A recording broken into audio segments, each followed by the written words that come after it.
నమస్కారం అమరావతి న్యూస్ కి స్వాగతం. ఈనాటి వార్తా విశేషాలు. ఏపీపీఎస్సీ గ్రూప్ 2 మెయిన్స్ పరీక్షలు ప్రారంభమయ్యాయి. రాష్ట్ర వ్యాప్తంగా 175 కేంద్రాలు పరీక్షలు జరుగుతున్నాయి. పావుగంట ముందే పరీక్ష కేంద్రానికి రావాలన్న ఏపీపీఎస్సీ నిబంధనలతో అభ్యర్థులు పరీక్ష కేంద్రాలకు ముందుగానే చేరుకున్నారు. ఉదయం 10 నుంచి 12:30 గంటల వరకు గ్రూప్ 2 మెయిన్స్ తొలి పేపర్, మధ్యాహ్నం 3 గంటల నుంచి 5:30 గంటల వరకు గ్రూప్ 2 మెయిన్స్ రెండో పేపర్ పరీక్ష నిర్వహిస్తారు. పరీక్ష కేంద్రాల వద్ద భారీగా భద్రతా ఏర్పాట్లు చేసినట్లు అధికారులు తెలిపారు.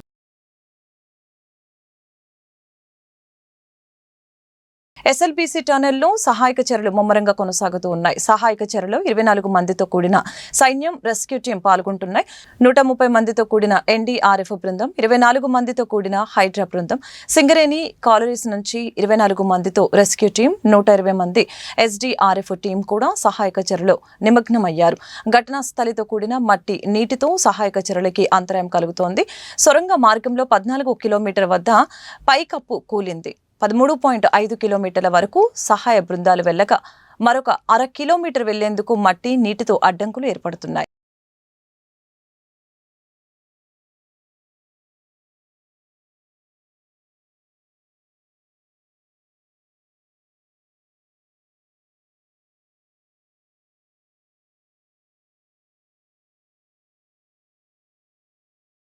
ప్రభుత్వ భూములు ఆక్రమించారనే ఆరోపణలు ఎదుర్కొంటున్న రాజంపేట వైసీపీ ఎమ్మెల్యే ఆకేపాటి అమర్నాథ్ రెడ్డి విచారణకు హాజరు కాకపోవడంపై జేసీ అసహనం వ్యక్తం చేశారు.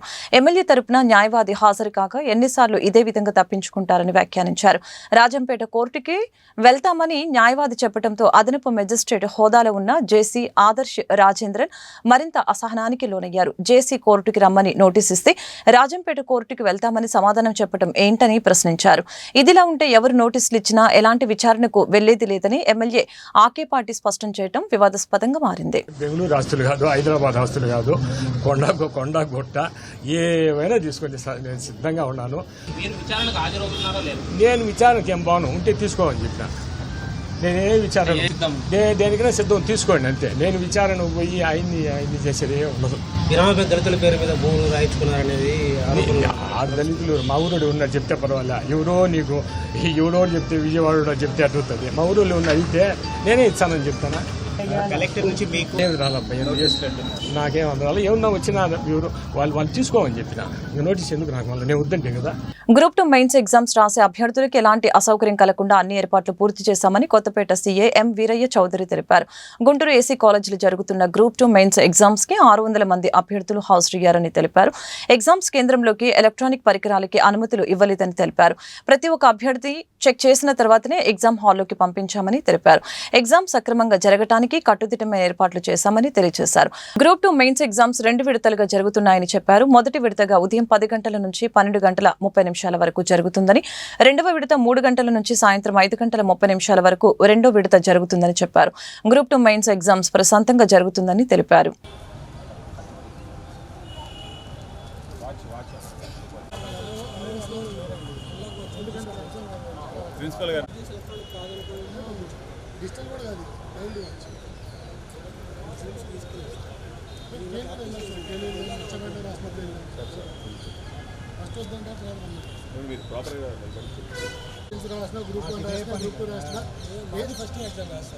మేము ప్రస్తుతం లోపలికి వెళ్తా పట్టించుకోరు. అరగంట కూడా సరిగ్గా చెప్పారు.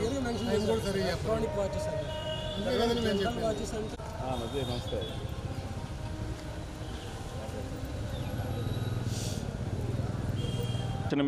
నిమిత్తం ఏసీ కళాశాలలో 600 మెంబర్స్ని ఎగ్జామినేషన్ కండక్ట్ చేయడం జరుగుతుంది. ఏపీపీఎస్సీ ఆదేశాల ప్రకారం మేమన్నీ కూడా కాలేజ్ యాజమాన్యం కానీ మేమన్నీ కూడా ప్రికాషన్స్ తీసుకున్నాము. అందరినీ కూడా ప్రిస్కింగ్ చేసి ప్లస్ అన్ని విధాల లోపల జాగ్రత్త తీసుకుని లోపల పంపించడం జరిగింది. ప్లస్ ఏదైనా అన్టువర్డ్స్ ఇన్సిడెంట్స్ ఏమి జరుగుతాయని దానికి సంబంధించి కూడా మేము బయట మా ఫోర్స్ని పెట్టుకొని కంటిన్యూగా పెట్రోలింగ్ చేయటం, ప్లస్ ట్రాఫిక్ ఇబ్బంది లేకుండా, క్యాండిడేట్స్కి ఏమి ఇబ్బంది లేకుండా వాళ్ళందరినీ కూడా ఇన్ టైంలో లోపలికి జాగ్రత్త తీసుకోవడం కూడా జరిగింది. ఏదైనా మాకున్న సమాచారం ప్రకారం ప్రస్తుతానికైతే ఏ ఇన్సిడెంట్స్ అవకాశం లేదు. ఏదైనా ఉన్నా కూడా మేము బందోబస్తు ఉంది, మేము జాగ్రత్త కూడా వాటిని ప్రివెంట్ చేసుకోగలుగుతాం. ప్రస్తుతానికి ఏం లేదు సార్, వాళ్ళ మీద నిఘా ఉంది. అలాంటి ఏమైనా ఉన్నా కూడా మా టీం సపరేట్గా ఉంది, దానికి మేము వర్కౌట్ చేస్తాం. Thank you. ఈరోజు ఆంధ్ర క్రైస్తవ కళాశాలలో 600 మంది విద్యార్థులకు గ్రూప్ 2 మెయిన్స్ ఎగ్జామినేషన్ జరుగుతుంది. ఏపీపీఎస్సి వారి నిబంధనల ప్రకారము విద్యార్థులందరినీ చెక్ చేసి పోలీసు వారి సహకారంతో ప్రతి ఒక్కరిని చెక్ చేయించి లోపలికి పంపించడం జరిగింది. వారి లోపలికి ఎంట్రన్స్ చివరి నిమిషం వరకు కూడా విద్యార్థుల్ని కేర్ఫుల్గా మానిటర్ చేయటం జరిగింది.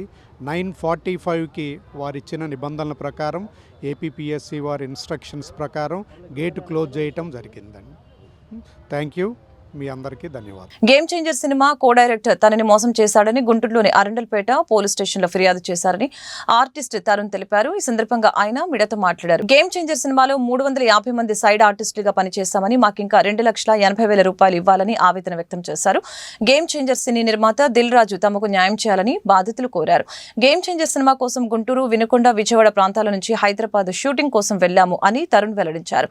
తమకు 1,200 రూపాయల చొప్పున ఇస్తామని కో డైరెక్టర్ శివ హామీ ఇచ్చారని చెప్పారు. సినిమా సైడ్ ఆర్టిస్టులకి న్యాయం చేయాలని కోరారు. అందరికీ నమస్తే అండి. నా పేరు నంబూరి తరుణ్. మేము గేమ్ చేంజర్ మూవీలో హైదరాబాద్ ఎల్బీ స్టేడియంలో షూటింగ్ చేసామండి. మార్చి 23 నుంచి 2014 ఎల్బీ స్టేడియం నుంచి మూవీ రిలీజ్ అయ్యేదాకా ఎక్కడ షూటింగ్కి అవసరమైతే అక్కడ నేను ఆర్టిస్టులను సప్లై చేశానండి. ఒక్కొక్క ఆర్టిస్ట్కి వచ్చేసి 1,200 రూపాయల చొప్పున మాకు ఆ రోజు పేమెంట్ ఇస్తామని చెప్పారు. ఎల్బీ స్టేడియంలో 3 రోజులు షూటింగ్ చేస్తే 3 రోజులు షూటింగ్ డబ్బులు 40 రోజులకి ఇస్తామన్నారు. ఆ 40 రోజులు కాస్త 9 నెలలు గడిచింది. ఫస్ట్ షూటింగ్ చేసినప్పుడు 40 రోజులు అన్నారు. తర్వాత వాళ్ళకి షూటింగ్ అవసరమైనప్పుడల్లా మరి షూటింగ్ పిలిచారు మన స్వర్గం శివ గారు. నేను షూటింగ్ అవసరమైనప్పుడల్లా జనాన్ని అందరిని కూడా సప్లై చేశాను. నా తరపున మూవీ షూటింగ్ కంప్లీట్ అయ్యేదాకా 335 మంది ఆర్టిస్టులు నేను సప్లై చేశానండి స్వర్గం శివ గారికి. ఈ మూవీకి వచ్చేసి దిల్ రాజు గారు ప్రొడ్యూసర్, శంకర్ గారు డైరెక్టర్, మరి కాస్టింగ్ డైరెక్టర్ వచ్చేసి SMS సురేష్ గారు అండి. దీనికి కో డైరెక్టర్ స్వర్గం శివ గారు. మరి ఒక్కొక్కరికి 350 రూపాయల చొప్పున ఇప్పుడు మూవీ రిలీజ్ అయిన తర్వాత పేమెంట్ ఇచ్చి మిగతాయి నేను ఇవ్వనని చెప్పేసి నన్ను ఇబ్బంది పెడతా ఉన్నాడు. మా పేమెంట్ టోటల్ పేమెంట్ వచ్చేసి 4,02,000 రూపాయలు రావాలి. 1,25,000 రూపాయలు పేమెంట్ ఇచ్చేసి మిగతా డబ్బులు నేను ఇవ్వను, మీ దిక్కుండు చోట చెప్పుకోమని చెప్పేసి స్వర్గం శివ అని అతను నన్ను బెదిరిస్తూ ఉన్నాడు. ఇలాంటి స్వర్గం శివ అనేవాడికి ఎక్కడా కూడా కాస్టింగ్ అనేది ఇవ్వకుండా మరి దిల్ రాజు గారు కానీ అలాగే పోలీసు వారు కానీ మాకు న్యాయం చేయాలని కోరుకుంటా ఉన్నా. నేను ఆల్రెడీ అరండాలపేట పిఎస్లో నేను కంప్లీట్ చేశానండి. చేసి కూడా ఒక 4 రోజులు అవుతూ ఉంది. మరి అతన్ని పిలిపించి మాట్లాడతానని చెప్పేసి మన అరండాలపేట సిఐ గారు చెప్తా ఉన్నారు. తన ఫోన్లు కూడా రెస్పాండ్ అవ్వకుండా తప్పించుకొని పోలీస్ స్టేషన్ నుంచి ఫోన్ అనకలేని కట్ చేస్తూ ఉన్నాడు. మరి ఇతను మోసాలన్నీ కూడా తొలగించి మాకు న్యాయం చేకూర్చాలని ప్రతి ఒక్కరిని కోరుకుంటా ఉన్నా. మీడియా మిత్రులందరూ కూడా మరి ప్రతి ఒక్క ఆర్టిస్ట్ అండి ఎక్కడెక్కడి నుంచో దూర ప్రాంతాల నుంచి మూవీ ఒక ఫ్యాషన్తో వాళ్ళ సొంత డబ్బులు ఖర్చు పెట్టుకొని వాళ్ళకి 1,000 రూపాయలు 1,200 రూపాయలు పేమెంట్ ఇస్తామన్నా కూడా వాళ్ళకి ఒక్కొక్కరు 2,000 రూపాయలు ఖర్చులైనా కూడా లెక్క చేయకుండా మరి హైదరాబాద్ ఎల్బీ స్టేడియం నుంచి మరి గేమ్ చేంజర్ మూవీకి ఎక్కడ అవసరమైతే అక్కడ షూటింగ్ అయితే కంపల్సరీగా మేము అటెండ్ అయ్యాము. ఉదయం 5 గంటల కాడ నుంచి సాయంత్రం 7 దాకా అయితే షూటింగ్ లొకేషన్లో ఉండి మేము షూటింగ్లు అయితే చేసాము. గుంటూరు సిద్ధార్థనగర్లోని తన క్యాంపు కార్యాలయంలో మాజీ మంత్రి అంబటి రాంబాబు ఏర్పాటు చేసిన మీడియా సమావేశంలో మాట్లాడారు. కేంద్ర ప్రభుత్వం ఎప్పుడైనా మిర్చి కొన్న దాఖలాలు ఉన్నాయా అని ప్రశ్నించారు. చంద్రబాబు నాయుడు దుర్మార్గమైన చర్యలు చేస్తున్నారు. మిర్చి రైతులను పరామర్శిస్తే కేసులు పెడుతున్నారు. చంద్రబాబు నాయుడు పెట్టిన మ్యూజికల్ నైట్లకు ఎన్నికల కోడ్ వర్తించదా? గుంటూరు పర్యటనలో జగన్మోహన్ రెడ్డికి నోటీస్ ఇవ్వకుండా సెక్యూరిటీ విత్డ్రా చేశారు. రైతుల్ని అనేక రకాలుగా చంద్రబాబు నాయుడు ఇబ్బందులకి గురి చేశారు. ఈ ప్రభుత్వం గ్రూప్ 2 పరీక్షల్లో నిరుద్యోగులను మోసం చేసింది. వెంటనే మార్కు ఫెడ్ను రంగంలోకి దించి మిర్చి రైతుకి గిట్టుబాటు ధర కల్పించాలని కోరారు.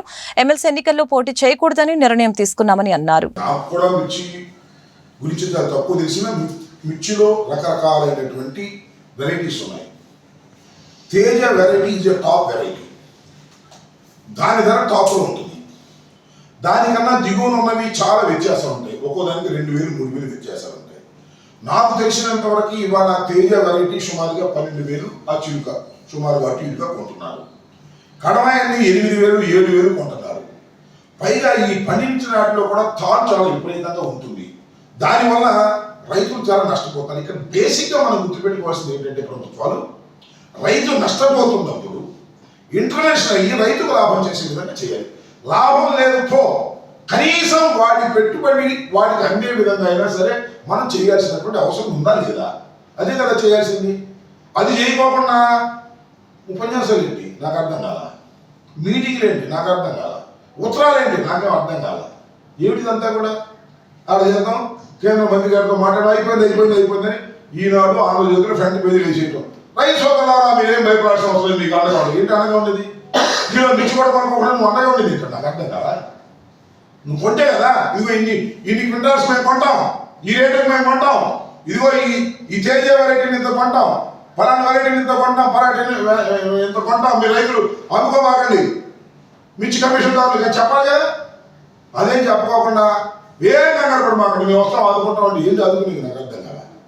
పచ్చి మోసం దగ. అది కూడా ఇప్పుడు జగన్మోహన్ రెడ్డి గారు వెళ్ళి పలకరించిన తర్వాత, జగన్మోహన్ రెడ్డి గారి దగ్గరికి రైతులు విపరీతంగా వచ్చిన తర్వాత భయపడి రాజకీయంగా చేస్తున్నటువంటి నాటకం తప్ప చిత్తశుద్ధే లేదు చంద్రబాబు నాయుడు గారికి. ఇవాళ కాదు, ఎప్పుడు రైతుల పక్షాన చిత్తశుద్ధి లేనటువంటి ముఖ్యమంత్రి ఆయన మరొకసారి నిరూపించుకున్నాడు.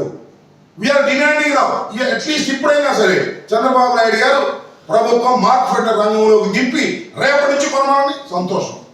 మా టైంలో 27,000 మ్యాక్సిమం రేటు ఆయన ఒప్పుకున్నాడు. మీరు చెప్పవసరం శభాష్ 30,000 పెంచేసామని చెప్పమనండి. మేము కూడా శభాష్ చంద్రబాబు నాయుడు చాలా గొప్పవాడు, రైతుల పక్షపాతి, రైతులు గిట్టుబాటు ధర లేకపోయినా 30,000 రూపాయలు కొనిపించాడు. మా టైంలో 27,000 రూపాయలే అని మేము కూడా మెచ్చుకున్నాం. అదేం లేదు, మాటలు అయితే చెబుతున్నాడు, గొప్ప మాటలు ఫిబ్రవరి 27వ తేదీన జరగబోయే ఉమ్మడి కృష్ణా గుంటూరు జిల్లాల పట్టభద్రుల ఎమ్మెల్సీ ఎన్నికల్లో గ్రాడ్యుయేట్స్ అందరూ కూడా మీ ప్రథమ ప్రాధాన్యత ఓటు వేసి నన్ను అత్యధిక మెజార్టీతో గెలిపించాలని పీడీఎఫ్ అభ్యర్థి కెఎస్ లక్ష్మణరావు తెలిపారు. గుంటూరు బ్రాడీపేటలోని యూటీఎఫ్ కార్యాలయంలో ఏర్పాటు చేసిన మీడియా సమావేశంలో ఆయన మాట్లాడారు. అలాగే ఎమ్మెల్సీ ఎన్నికల్లో టీచర్లు, ఉద్యమ నాయకులు, లెక్చరర్లు పోటీ చేసి గెలవటం గత 15 సంవత్సరాలుగా ఆనవాయితీగా వస్తుందని చెప్పారు. ఇలాంటి పోటీలలో కూడా రాజకీయ పార్టీలు తమ అభ్యర్థుల్ని పోటీ చేయించడం సరైన విధానం కాదని తెలిపారు. ఉమ్మడి కృష్ణా గుంటూరు జిల్లాల పట్టభద్రులందరూ కూడా ఆలోచన చేసి తమకు న్యాయం చేసే వారికి మద్దతు తెలపాలని కోరారు. ప్రత్యేక ప్రయోజనంతో శాసన మండలిలో టీచర్ ఎమ్మెల్సీలు, గ్రాడ్యుయేట్ ఎమ్మెల్సీలు క్రియేట్ చేశారు. మీ అందరికీ తెలుసు, గత 10-15 ఏళ్ళుగా మన ఆంధ్రప్రదేశ్లో సాంప్రదాయం ఈ సీట్లలో ముఖ్యంగా యూనియన్ లీడర్స్ కానీ, టీచర్లు కానీ, లేదా నాలాంటి లెక్చరర్లు కానీ ఇట్లాంటి వాళ్ళు పోటీ చేయటం, గెలవటం ఒక ఆనవాయితీగా వస్తాం. ఉదాహరణకి మొన్న ఈ మధ్య 2-3 నెలల క్రితం పశ్చిమ గోదావరి, తూర్పు Godavari teacher MLC by election జరిగితే మేము ఒక స్కూల్ అసిస్టెంట్ మ్యాథ్స్ నిలబెట్టాం. లేటెస్ట్గా ఆయన నిన్నటిదాకా ఒక స్కూల్ అసిస్టెంట్ మ్యాథ్స్ బొర్రా గోపిని, ఈరోజు ఆయన ఎమ్మెల్సీ అయ్యారు. అది సాధారణ ఎన్నికల్లో సాధ్యం కాదు. అలాంటి అవకాశం ఇందులో ఉంది కాబట్టి ఆ సాంప్రదాయం కొనసాగాలనేది మా ఉద్దేశం. కానీ ఇటీవల ఈ సీట్లలో కూడా రాజకీయ నాయకులను, ఇతరులని పెట్టి ప్రధాన రాజకీయ పార్టీని పెట్టడం అది సమంజసం కాదనేది మాకున్న. ఉభయ కృష్ణా జిల్లా, గుంటూరు జిల్లాలకి అక్కడున్న విద్యావంతులు, ఓటర్లు అందరూ ఆలోచించి ప్రజావాణిని, ప్రజల గొంతుకని ఎవరు శాసనమండలిలో వినిపిస్తారు, ఎవరు సమస్యల మీద ప్రభుత్వంపై నిక్కచ్చిగా పోరాడతారు, ఎవరు మన సమస్యల పరిష్కారం కోసం కృషి చేస్తారు, ఎవరు మనకు అండగా ఉంటారు, ఎవరు మనకు దగ్గరగా ఉంటారు, ఎవరు మనల్ని నిరంతరం కలపడానికి అవకాశం ఇస్తారు, అలాంటి లక్ష్మణరావుని గెలిపించవలసిందిగా కోరుతున్నాం. కూటమి ప్రభుత్వ పాలన పట్ల అన్ని వర్గాల ప్రజలు సంతృప్తిగా ఉన్నారని గుంటూరు తూర్పు ఎమ్మెల్యే మహమ్మద్ నజీర్ స్పష్టం చేశారు. అలాగే పట్టభద్రులు, ఉద్యోగులు, మేధావులు, నిరుద్యోగులు ఆశించిన విధంగా సీఎం చంద్రబాబు నాయుడు అమలు చేస్తున్న కార్యక్రమాలు ఉన్నాయని పేర్కొన్నారు. ఈ నెల 27వ తేదీన జరగనున్న ఎమ్మెల్సీ ఎన్నికల నేపథ్యంలో కూటమి అభ్యర్థి ఆలపాటి రాజేంద్ర ప్రసాద్ కి మద్దతుగా Guntur urban private schools association ఆధ్వర్యంలో ఏర్పాటు చేసిన ఆత్మీయ సమావేశంలో మాజీ మంత్రి నకా ఆనందబాబు, ఎమ్మెల్సీ అశోక్ బాబు, ఎన్నికల పరిశీలకులు నూకసారి బాలాజీతో కలిసి ఎమ్మెల్యే నజీర్ పాల్గొన్నారు. ఈ సందర్భంగా నజీర్ మాట్లాడారు. కూటమి ప్రభుత్వ పాలనలో రాష్ట్ర ప్రగతి పరుగులు తీస్తుందని చెప్పారు. ఎన్నికల హామీ మేరకు మెగా డిఎస్సీ నిర్వహిస్తున్నామని తెలియజేశారు. యువతకి ఉపాధి కల్పించడమే లక్ష్యంగా నూతన పరిశ్రమలకి బాటలు వేస్తున్నామని వివరించారు. ఎన్నికల్లో రాష్ట్రంలో ఉన్నటువంటి సామాన్యులతో పాటు మేధావులు, చదువుకున్నటువంటి వాళ్ళు, వృద్ధులు, కార్మికులు అందరూ కూడా ఒకే ఒక ఆలోచనతో ఈ రాష్ట్రాన్ని దిశని మార్చేటువంటి శక్తి కేవలం ఒక్క నాయకుడికే ఉందనేటువంటి ఆలోచన చేసి ఎప్పుడు లేనటువంటి విధంగా 164 సీట్లతో కూటమి ప్రభుత్వాన్ని ఎన్నుకున్నటువంటి పరిస్థితులు. ఈరోజు ఈ 8 నెలల్లో ప్రభుత్వం ఏర్పడిన తర్వాత చెప్పినటువంటి మాటలన్నీ కూడా ఒక్కొక్కటి నెరవేర్చుకుంటూ రాష్ట్రం ఉన్నటువంటి పరిస్థితులు మనందరికీ కూడా తెలుసు. గుంతల రోడ్లతో పాటు ఈ రాష్ట్రానికి రాజధాని ఏది అంటే మనలో ఇక్కడ ఉన్నటువంటి 30-40 సంవత్సరాల అనుభవం ఉన్నటువంటి టీచర్లు కూడా చెప్పలేనటువంటి పరిస్థితుల్లో గత 5 సంవత్సరాలు ఉన్నటువంటి పరిస్థితులు. కానీ ఈరోజు మన దగ్గర చదువుకుంటున్నటువంటి యూకేజీ పిల్లవాడిని కూడా ఈ రాష్ట్రానికి రాజధాని ఏది అంటే గర్వంగా అమరావతి అనేటువంటి విషయాన్ని చెప్పగలిగినటువంటి స్థాయి ఈరోజు 8 నెలల్లో ఈ ప్రభుత్వం ద్వారా వచ్చిందా లేదా అని మిమ్మల్ని అందరినీ కూడా అడుగుతా ఉన్నా.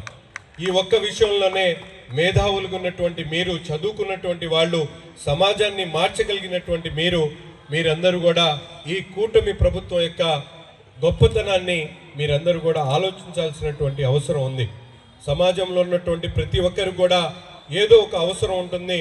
దాన్ని వారికి వారు నాకు ఇది రాలేదు, నాకు అది జరగలేదు అనేటువంటి విషయాన్ని కాకుండా సమాజ హితం కోసం, సమాజ అభివృద్ధి కోసం, సమాజంలో ఉన్నటువంటి అన్ని వర్గాలకు కావాల్సినటువంటి విషయాల మీద దృష్టి పెట్టి ఈరోజు సామాజిక పెన్షన్లు కానీ, అన్నా క్యాంటీన్లు కానీ అటువంటి కార్యక్రమాలు చేస్తూ ఈరోజు చంద్రబాబు నాయుడు గారి నాయకత్వంలో దేశ విదేశాల నుంచి మనందరి పిల్లలు భవిష్యత్తు కోసం, వారి ఉద్యోగాల కోసం అహర్నిశలు కృషి చేస్తూ 22 లక్షల మంది ఉద్యోగాలు కల్పించేటువంటి కార్యక్రమాన్ని కూడా ఈ ప్రభుత్వం తీసుకున్నటువంటి పరిస్థితులు. అందుకని ఇటువంటి మంచి ప్రభుత్వం ఇంకా ముందుకు సాగాలంటే ఈ మంచి ప్రభుత్వాన్ని నడిపిస్తున్నటువంటి మన నాయకుడు చంద్రబాబు నాయుడు గారికి వెన్నుదన్నుగా మనందరం కూడా నిలబడాలంటే ఈరోజు ఆలపాటి రాజేంద్ర ప్రసాద్ గారి గెలుపు ఆయనకు ఒక స్ఫూర్తి అవుతుందని మీ అందరికీ కూడా తెలియజేస్తూ, అటువంటి కష్టపడుతున్నటువంటి 74 సంవత్సరాలు కలిగినటువంటి చంద్రబాబు నాయుడు గారు కానీ, ఈరోజు పవన్ కళ్యాణ్ గారు కానీ, నరేంద్ర మోడీ గారి నాయకత్వంలో ఈరోజు రాష్ట్రం పూర్తిగా అభివృద్ధి చెందాలంటే ఒక పక్కన వైజాగ్ స్టీల్ ప్లాంట్ కానీ, పోలవరం కానీ. గుంటూరు అంజుమన్ ఇస్లామియా ఆధ్వర్యంలో పవిత్ర రంజాన్ మాసం పురస్కరించుకొని రంజాన్ కాంపిటీషన్ పేరుతో విద్యార్థులకి వక్తృత్వ పోటీలు నిర్వహిస్తున్నామని గుంటూరు తూర్పు ఎమ్మెల్యే మహమ్మద్ నజీర్ తెలిపారు. పవిత్ర రంజాన్ మాసం విశిష్టత గురించి విద్యార్థులకి తెలియచేయాలనే ఆలోచనతో ఈ కార్యక్రమం నిర్వహించడం జరిగిందని తెలియజేశారు. గుంటూరు పొన్నూరు రోడ్లోని అంజుమన్ ఇస్లామియా స్కూల్లో ఆదివారం నిర్వహించిన వక్తృత్వ పోటీలను ఎమ్మెల్యే నజీర్ పరిశీలించారు. ఈ మేరకు ఆయన మీడియాతో మాట్లాడారు. సంక్రాంతి, సెమీ క్రిస్మస్, రంజాన్ పండుగల ఔన్నత్యాన్ని వివరించడం జరిగిందని తెలియజేశారు. ఇందులో భాగంగానే ఈ పోటీలు నిర్వహించి విజేతలకు బహుమతులు అందజేస్తామని తెలిపారు.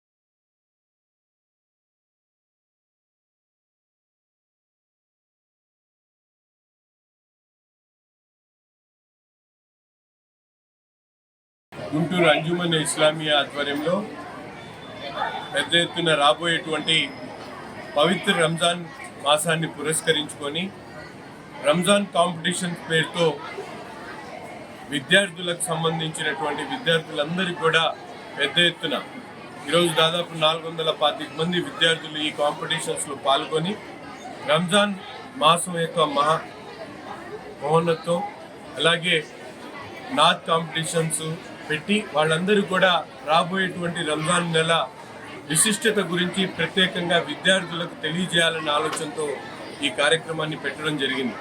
మనందరం కూడా చూస్తూ ఉన్నాం, అనేక సందర్భాల్లో సంక్రాంతి సంబరాలు, సెమీ క్రిస్మస్ వేడుకలు, అలాగే ఈ రంజాన్ కాంపిటీషన్స్ని కూడా అంజుమన్ ఇస్లామియా తీసుకోవడం చాలా గొప్ప విషయం. వీరికి హృదయపూర్వకమైనటువంటి ధన్యవాదాలు తెలుపుతూ ప్రతి ఒక్కరికి కూడా ఈ రంజాన్ మాసం యొక్క విశిష్టతను తెలియజేసేటువంటి విధంగా ఎస్ఏ రైటింగ్ కాంపిటీషన్, అలాగే నాత్ పెట్టి ఈరోజు అంజుమన్ ఇస్లామియా కమిటీ ఆధ్వర్యంలో జరిగినటువంటి ఈ కాంపిటీషన్స్లో రేపు శుక్రవారం రోజు పాల్గొన్నటువంటి ప్రతి విద్యార్థి కూడా వాళ్ళకి ప్రైజెస్తో పాటు అలాగే మొదటి 2, 3 బహుమతులకు కూడా ప్రైజెస్ ఇచ్చేటువంటి కార్యక్రమాన్ని వచ్చే శుక్రవారం రోజు సాయంత్రం పెడతామని చెప్పి కూడా తెలియజేస్తాం. విశాఖ స్టీల్ ప్లాంట్ కి ప్యాకేజీ ప్రకటించాక ఫలితాలు కనిపిస్తున్నాయని కేంద్ర మంత్రి భూపతిరాజు శ్రీనివాస వర్మ స్పష్టం చేశారు.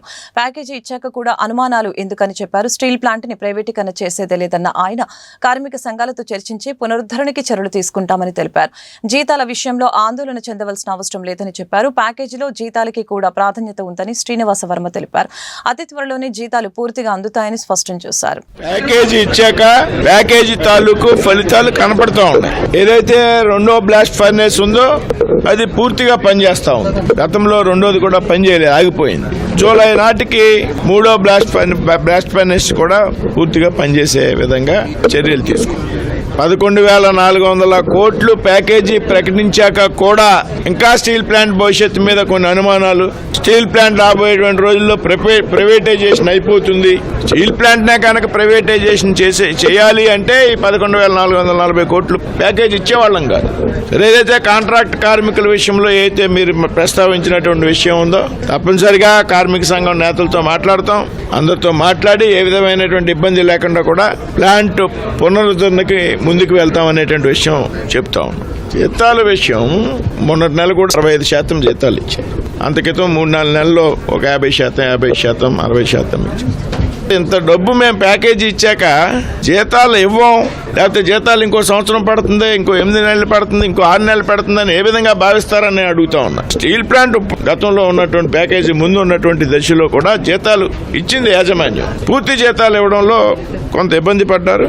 వాళ్ళకి ప్యాకేజీ వచ్చినట్టు వెంటనే కూడా ప్యాకేజీలో తీసే ప్యాకేజీ ఏ విధంగా ఖర్చు పెట్టాలని మీద కొంత చర్చ జరిగింది.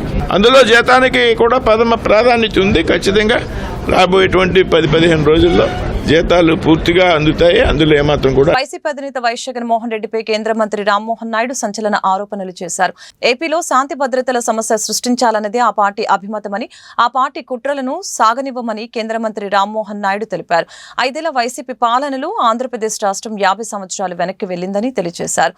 కేంద్ర మంత్రి రామ్మోహన్ నాయుడు ఈ సందర్భంగా ఆరోపించారు. జగన్ అహంకారం, లెక్కలేనితనం కారణంగానే ప్రజలు ఆ పార్టీని 11 సీట్లకు పరిమితం చేశారని, అయినా ఆ పార్టీ ధోరణిలో ఇంకా మార్పు రావటం లేదని అన్నారు. ప్రజలు చీకొట్టిన వైసీపీ నేతలకు ఇంకా బుద్ధి రాలేదని విమర్శలు గుప్పించారు. జగన్మోహన్ రెడ్డి గారిలో ఏం కోరుకోవట్లేదో, ఏది తప్పుపట్టారో మొన్న ఎలక్షన్ రిజల్ట్లోనే తెలిసింది.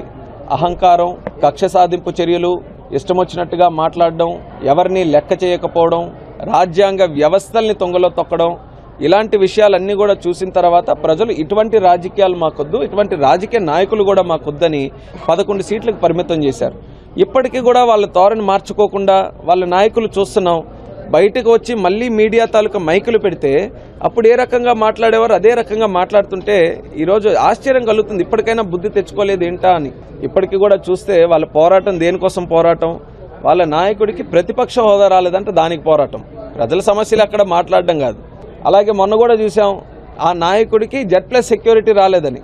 అంటే వైఎస్ఆర్ కాంగ్రెస్ పార్టీ వ్యవస్థ అంతా కూడా జగన్మోహన్ రెడ్డి గారి తాలూకు సమస్యలు ఉన్నాయి ఏంటంటే దాని గురించే పోరాటం తప్పితే, ఆయన ఆలోచనలు ఏమున్నాయి దాని గురించి పోరాటం తప్పితే పబ్లిక్ అందరికీ కూడా మర్చిపోయారు. ఇప్పుడు వైఎస్ఆర్ కాంగ్రెస్ పార్టీ జగన్మోహన్ రెడ్డి తాలూకా ఆలోచన ఏంటంటే రాష్ట్రం అభివృద్ధి చెందుతుంది, మళ్ళీ కూటమికి మంచి పేరు వస్తుంది, దాన్ని ఎలా చెడగొట్టాలి, law and order situation create చేస్తే వీళ్ళు ఏదో పెట్టుబడులు తీసుకొని రావడానికి అందరికీ పిలుస్తున్నారు కదా, వాళ్ళకి రాకుండా భయపెట్టదాం, ఉద్యోగాలు ఎవరికి రానివ్వకుండా చేద్దాం. ఇది జగన్మోహన్ రెడ్డి గారి తాలూకు ఆలోచన. అది ఎట్టి పరిస్థితుల్లో సక్సెస్ అవ్వనివ్వం. మొన్న ఎన్నికలు కోడ్ పెట్టుకొని కూడా ఏ రకంగా దాన్ని ఉల్లంఘిస్తూ చేశారో ఇవన్నీ కూడా చూస్తున్నాం. అంత నాయకుడు అని చెప్పుకుంటున్నారు మాజీ సీఎం అని. రాజ్యాంగం తెలియాలి కదా, ఎన్నికల కోడ్ ఎలా వర్తిస్తుందో తెలియాలి కదా, ఎలా ప్రవర్తించాలో తెలియాలి కదా. ఇవన్నీ కూడా తెలియకుండా ఇండివిజువల్గా రాజకీయాలు చేస్తామనంటే ఆ రోజులు చెల్లిపోయినాయి. ప్రజలు కూడా ఈరోజు అలాంటి వాటికి స్వస్తి పలుకుతూ తీర్పిచ్చారు. ఎప్పటికైనా సరే వాళ్ళ ఆలోచన తీరు మారాలని. ఉపాధ్యాయులు ఎదుర్కొన్న సమస్యల్ని పరిష్కరించేందుకు తన వంతు ప్రయత్నం చేస్తామని ఉమ్మడి కృష్ణా గుంటూరు జిల్లాల పట్టభద్రుల నియోజకవర్గం ఎమ్మెల్సీ కూటమి అభ్యర్థి ఆలపాటి రాజేంద్ర ప్రసాద్ స్పష్టం చేశారు. తరగతి గదుల నుంచి సమాజ అభివృద్ధి కోసం పాటుపడుతున్న ఉపాధ్యాయులకు ఎప్పుడు అండగా ఉంటామని చెప్పారు. గత 10 సంవత్సరాల కాలంలో ఎమ్మెల్సీగా చేసిన వ్యక్తి రాజకీయ ప్రలోభాలకి లొంగి మీ అందరికీ తీవ్ర అన్యాయం చేశారని గుర్తు చేశారు. గుంటూరులో ఆదివారం జరిగిన ఏపీటీఎఫ్ జిల్లా విస్తృత స్థాయి సమావేశంలో ఆలపాటి రాజేంద్ర ప్రసాద్ పాల్గొన్నారు. ఈ మేరకు ఆయన మాట్లాడారు. వైసీపీ పాలనలో జరిగిన విధ్వంసం నుంచి రాష్ట్రాన్ని సీఎం చంద్రబాబు పునర్నిర్మాణం చేస్తున్నారని చెప్పారు. కూటమి ప్రభుత్వ పాలన పట్ల అన్ని వర్గాల ప్రజలు సంతోషంగా ఉన్నారని వివరించారు. ఈ నెల 27వ తేదీన జరిగే ఎన్నికల్లో తొలి ప్రాధాన్యత ఓటు తనకు వేయాలని విజ్ఞప్తి చేశారు. ఏపీటీఎఫ్ 1947లో ప్రారంభమై 257గా రిజిస్టర్ అయినటువంటి రాష్ట్ర వ్యాప్తంగా ఉన్నటువంటి ఉపాధ్యాయుల సంఘం రేపు జరగబోయే 27వ తారీఖు ఉమ్మడి కృష్ణా గుంటూరు జిల్లాల పట్టభద్రుల ఎమ్మెల్సీ ఎన్నికల్లో కూటమి బలపరిచిన అభ్యర్థిగా నేను పోటీ చేస్తున్న సందర్భంలో ఈ సంఘం సంఘీభావం పలకటం అనేది వారికి ఈ సందర్భంలో నా హృదయపూర్వకమైనటువంటి ధన్యవాదాలు తెలుపుకుంటా ఉన్నాను. ఈరోజు వాళ్ళు సంఘీభావం పలికిన సందర్భంలో వారికి ఉన్న ఆర్గనైజేషనల్ ఇష్యూస్, ప్రభుత్వ పరంగా ఉపాధ్యాయ సంఘాలు ఎదుర్కొన్నటువంటి సమస్యలు ఈనాటికి కూడా కొనసాగుతున్నాయనే భావన, దాని దరిమిల సంఘాలన్నింటినీ కూడా ఈనాటి విద్యాశాఖ మార్చులైనటువంటి నారా లోకేష్ గారిని కల్పించడం జరిగింది. వారితో సంఘాలన్నీ విస్తృత స్థాయిలో సమావేశం